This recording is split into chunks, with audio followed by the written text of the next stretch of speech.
If you had a failed IUI or your doctor is insisting that IUI is the next step in your fertility journey, this episode is for you. I'm Dr. Jane Levesque, and this is the Natural Fertility with Dr. Jane podcast, where we help couples uncover the real reasons behind their fertility struggles. IUI tends to be the first line of treatment after trying to conceive naturally for 6 to 12 months, depending on how old you are. And most couples will sign up for an IUI in hopes that they will never need to proceed. IUI is not a guarantee, and a lot of couples are not successful. Once you have a couple of rounds that have failed, maybe it's 2, 3, 5, 8, you kind of start to question if this is the right next step, or even worse, you start to think that your body is broken and you just weren't meant to have children. I want you to listen to me really closely here. A failed IUI doesn't mean that your body is broken. It usually means that no one has gone back to figure out why it failed before signing you up in the first place. Because IUI is a really great tool, but it is not a plan.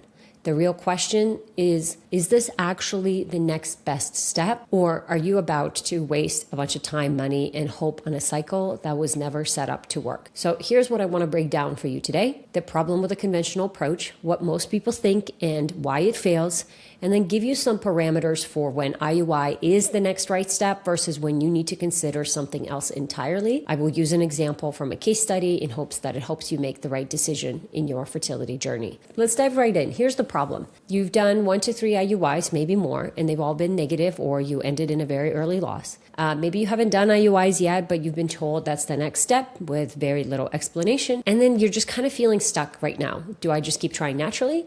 Do I sign up for more IUIs? Do I just jump straight to IVF? Who wants to waste, another month, another chunk of money, and go on another emotional roller coaster?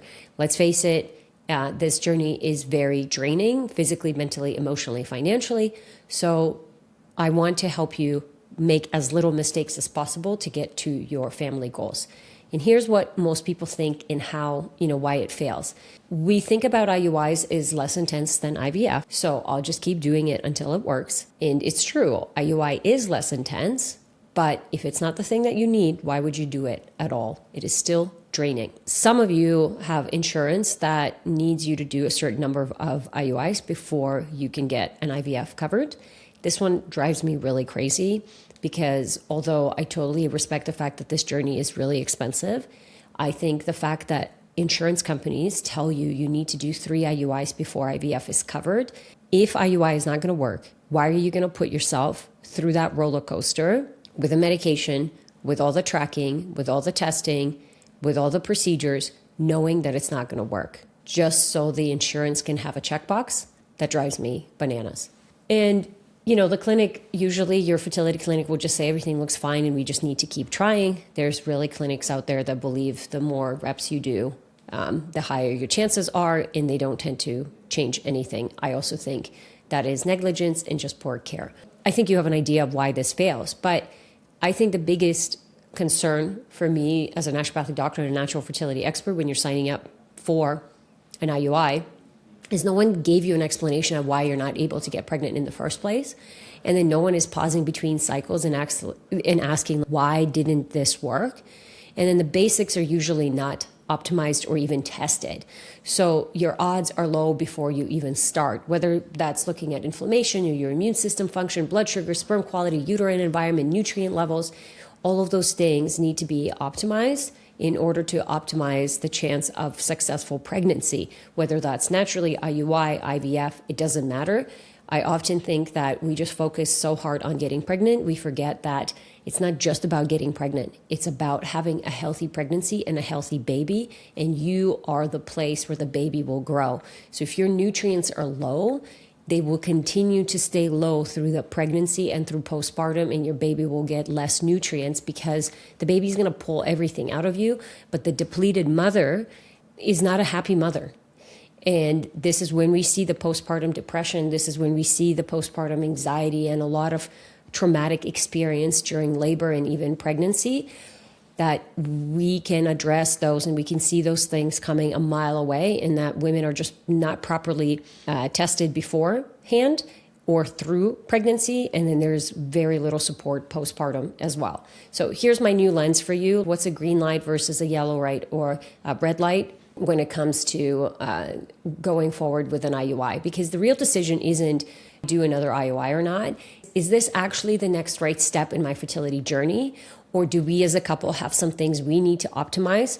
Or do we actually just need a completely different plan entirely?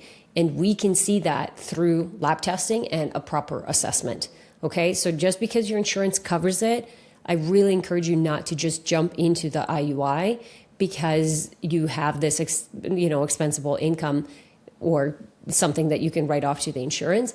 It doesn't make sense logically, and I often see those couples get themselves into trouble because they're doing so many rounds because it's covered, but the body is getting further and further away from the pregnancy.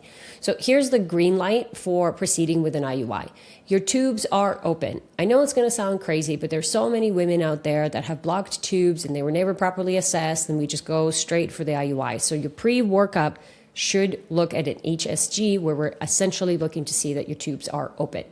The sperm numbers need to be good. The sperm concentration needs to be at least over 20 million per mil. I ideally want to see it over 50 million per mil. Morphology needs to be over 4%. Motility ideally over 70%. And there's no infections, there's no clumping, there's vitality. I can't tell you how many couples have really terrible sperm. The partner has 1% morphology, really low concentration, really low volume, and they're still being told that IUI is the next right step, where it is clearly not going to work. As a woman, you do need to be ovulated, but maybe that ovulation is not super strong and your lining looks good. So good is anywhere between 8 to 12 millimeters when we're testing day 8 to 12 of the menstrual cycle. If you are over 12 millimeters, I'm concerned. If you're under 8 millimeters, I'm also concerned. And those are things that we need to look at. Your basic labs, so that's your thyroid, your vitamin D, your iron, your blood sugar, your inflammation, they need to be optimized. I consider those basic labs. Those are things that I run on my women when they are pregnant, and I don't run a lot of testing on my pregnant women because they already have so many appointments, but I'm always looking at their thyroid. I'm always looking at their vitamin D and their iron and, their inflammation markers and their blood sugars, liver enzymes, all those things, because it's so important for the health of the mother and therefore the health of the baby. We want those things optimized before we're going into a procedure like an IUI. Ideally, my green light for proceeding with an IUI is that you have already optimized your diet, your lifestyle, and your environment. I think everybody needs to do this. The couples that I tend to walk through an IUI cycle, we've done some really good work, and it's been, 6 months to a year. And all the sperm parameters are good, and maybe there's still a couple of tweaks. Her ovulation is pretty good, but that egg and that follicle is not developing quite as big as we want it to. But it's literally, I look at the IUI as like a gentle nudge in that right direction, as opposed to we're overriding the system. Here's the yellow light in terms of, we want to pause and maybe optimize before we do an IUI or we sign up for another round of an IUI. So if your partner sperm parameters, it's borderline, and maybe there's he hasn't done that many sperm analysis, but lifestyle factors are still an issue. So whether that's he's still using nicotine, he's still drinking alcohol, he's not sleeping great, he has excess weight, he has blood sugar dysregulation. If those things haven't been addressed, they are going to show up in the quality of the sperm. Now, your fertility clinic might say, well, we'll just do a wash and everything is good. Also, one of the biggest lies, you do not bypass male fertility issues by washing the sperm. You do not change anything within the DNA or the nutrient levels. You're simply washing away the debris and any infection that's sitting right on top of the sperm, which we can address by addressing internal aspects. So yes, you're making the sperm a little bit more mobile and you're essentially isolating the fastest sperm.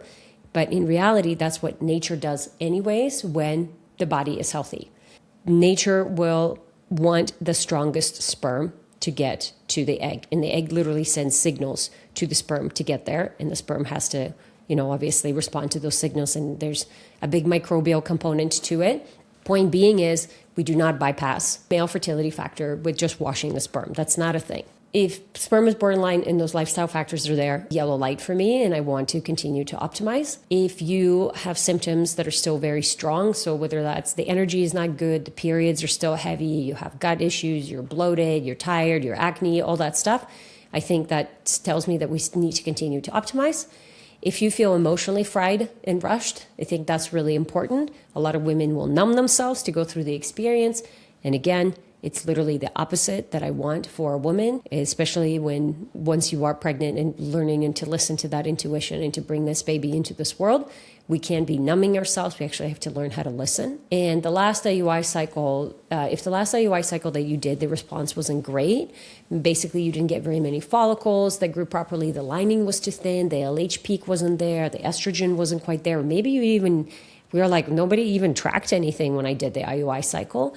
That's a big yellow flag for me, and honestly a red flag that we need another clinic. And we need to do some work before we go in for it. Like I said, just because IUI is not IVF, it's still a big emotional toll. It's still lots of appointments. It's still lots of testing. We want to make sure that you're tracked properly. It's a red light for me. So we do not proceed with an IUI, or we basically because we need to do some more optimization, or maybe IUI is just never really going to work for you and we need to get you ready for an IVF. So if tubes are blocked, that's an obvious one. I think if sperm numbers are really low, so morphology 2% or lower, your sperm concentration is under 15 million per mil, the sperm volume is really low, sperm vitality is low. I had a couple where he was told his sperm is fine and he literally had no viable sperm. So like all of his sperm was dead and it was still moving because it's like a chicken with the head cut off. When you cut off the chicken, it still runs around for a little bit before it, quote unquote, when we have no live sperm and it's moving, it's just there's some mitochondrial energy that's still present there, but there isn't, the DNA is quite damaged. IUI is not going to bypass, and honestly, neither is IVF. We need to do some work with a partner. And I think if you've done more than 2 IUIs and they were well run, I would just say, and there was no pregnancy, I would definitely be looking at something else. So here's kind of the questions that I want you to ask and when not to proceed. I think this is really, really important. If you had a fail IUI, here are things that I want you to review. Did you actually have at least one good-sized follicle? How you know that is by being tracked properly, and I'm going to go through what that looks like in a second. Most women are not tracked properly. They're tracked maybe once or twice throughout the IUI cycle, and then you're kind of just basing it on estrogen or LH. I think it's really important to look at the follicles. You want at least one over 20 millimeters when it's close to ovulation. So if you've had 2 or 3 total response, that's a great outcome. And then you should be tracked minimum 2 times, but ideally 3 within that cycle. So most women will start letrozole day 2 to 5, and then day 8, 10 to 12, and then 12 to 14. We want to do an ultrasound, and then some clinics will also do blood work at that same time, and they'll look at your kind of progesterone, your LH, and your estrogen numbers. I think that every woman is different, and so we need to track your cycle. I've had women who ovulate on day 16, and I have women who ovulate on day 10. So if you're the kind of woman that ovulates on day 10, we still are going to probably look at an ultrasound on day 7, see how many follicles are recruited, and then I would look at again on day 9 and see how many follicles are recruited and growing. And then sometimes we go again on day 11. So even a woman that ovulates early, let's say on day 10, typically when we introduce the medication and the follicle grows a little bit longer, she tends to ovulate a little bit later. And then I've definitely had women, especially my PCOS women, that don't ovulate until like day 16 or 17. And I remember one couple, they went in and the first time they're like, okay, we're getting a good response on day 8. There's 2 follicles, this size, 14 and 16 millimeters, where it was like 14 and 12. She goes again on day 12 and they're like, okay, well, it hasn't grown that much. It's like 14 and 16 millimeters and 1 at 8. So I don't think this is going to be a good cycle. And they're getting ready to do like a trigger shot. And I'm like, no. And so at day 14, she goes and she has 2 follicles that are at like 23 millimeters, 22 and a 19. So we were even thinking like, my God, she might get pregnant with twins because, and obviously that's one of the side effects of doing these procedures. But she went from being told that, oh, this is not a good cycle, it's unlikely going to work, to like, oh my God, this is amazing, and we should do a trigger shot immediately. We actually ended up not doing a trigger shot because unless you're really trying to time something and like you're using a sperm donor or trying to track something with a clinic, I find most women will ovulate on their own. when that follicle gets. So I try to really do it as natural as possible. And sure enough, she ovulated on her own on day 15, and then we started her progesterone, and she had a beautiful pregnancy and a beautiful baby girl now. But you need to be tracked properly, and ideally within 2 to 3 ultrasounds so we can actually see. So we're not just looking at the follicle, we're also looking at the uterine lining. And the lining that's, 2 millimeters, 4 millimeters, 6 or over 12, that's a big red flag. So after a failed IUI, you need to make sure that that is reviewed. And, I'll tell you about the case where it's like, God, this IUI was never going to work. I can't believe that they just let you continue to do more cycles. I just think it's medical negligence at this point. If the sperm numbers, especially after wash, are not good, was ovulation confirmed? Was the progesterone in the luteal phase strong enough? These are the kinds of questions we want to be asking after a failed IUI. And then before doing the next IUI, here are the questions that I want you to ask your doctor. Like, what do you think went wrong in this last cycle? Is there anything we need to change in this next coming cycle? Is there a medication dose? Is there timing? Is it tracking? Is it, stress levels? Is there anything in my blood work or my partner's sperm analysis, my symptoms, that still needs to be cleaned up before another IUI? Now, if you ask your conventional system that last question, they're literally not going to have an answer to it. But it is something that I ask my patients, and I don't literally ask them because I know them so well. One of my couples who needed to go for a second IUI, we kind of rushed the first one, and they just decided they wanted to go. And by the time they were able to get the medication, she was on day 4. And technically, you're okay to start letrozole on day 4. But I think for her, starting on day 2 would have been a lot more potent. And so she had a pretty good response. And then they had some stress, but, it was rushed. They had some couple stress as well that happened. And her LH peak was really great. Estrogen was a bit on the low side. She is, in her 40s. Essentially, when we make a plan, that IUI didn't work, and then when we make a plan moving forward, I go, here's what I would do differently. I would start on day 2 to 5.